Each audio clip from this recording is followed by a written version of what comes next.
Haleluya, salam berkat sukacita buat saudaraku sekalian. Kita bertemu kembali dan tema kita kali ini adalah meningkatkan kapasitas rohani. Meningkatkan kapasitas rohani itu bukan tugasnya Tuhan, tugasnya kita.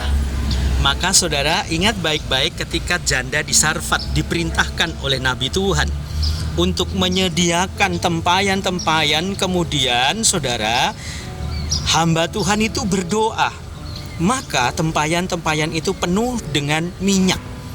Semakin banyak tempat, semakin banyak minyaknya. Tetapi karena kehabisan tempat, kehabisan minyak. Dan ini sedang bicara tentang apa, saudara? Kadar kapasitas rohani kita harus kita perbaiki. Di dalam kehidupan kita, tempatnya kita harus perlebar.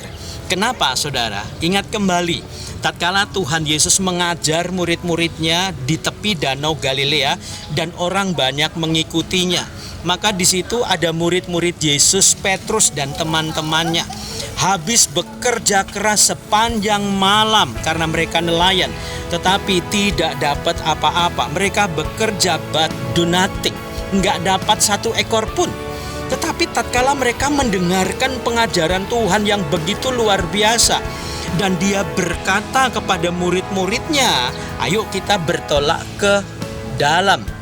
Maka apa yang dilakukan oleh Simon Petrus, dia berkata, Guru, sepanjang malam aku telah bekerja keras tetapi tidak mendapatkan apa-apa. Tetapi karena Engkau yang menyuruh, aku akan melakukannya. Kapasitas itu, saudara, dimulai dari sebuah keyakinan. Kapasitas itu dimulai, saudaraku sekalian, dari sebuah kepercayaan yang teguh kepada Tuhan. Kapasitas yang besar itu, saudara, kita mulai dari pengharapan kita yang penuh bahwa Tuhan pasti akan memberikan. Tatkala Ia menyuruh kita, maka tugasnya Petrus itu adalah taat. Pada saat dia tebarkan jala, saudara, Alkitab berkata perahunya hampir tidak muat, bahkan nyaris tenggelam.